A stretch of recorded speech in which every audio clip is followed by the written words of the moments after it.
మందులకి సప్లిమెంట్స్కి ఉన్న డిఫరెన్స్ సింపుల్గా చెప్తాను.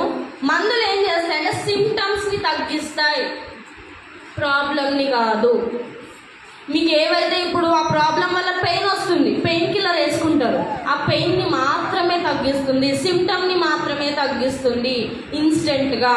మరి సప్లిమెంట్స్ ఏం చేస్తాయి? మీకు లాంగ్ రన్లో, దీర్ఘకాలంలో మనకు ఆ ప్రాబ్లం వేర్ల నుంచి మనకు ఆ ప్రాబ్లంని పర్మనెంట్గా తగ్గించడానికి సప్లిమెంట్స్ అనేవి హెల్ప్ అవుతాయి.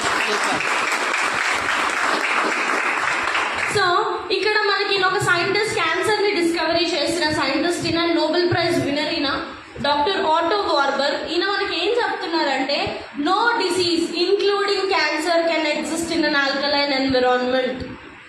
మన బాడీ ఎప్పుడైతే ఆల్కలైన్ కండిషన్లో ఉంటుందో అక్కడ క్యాన్సర్ కూడా పుట్టే ఛాన్స్ అనేది ఉండదు. మన బాడీలో మినరల్స్ అనేవి అంత ఇంపార్టెంట్ రోల్ని ప్లే చేస్తుంది. ప్రతి సెల్ వర్క్ అవ్వాలన్నా కూడా మినరల్స్ అనేది అవసరం. సో మినరల్స్ మన బాడీలో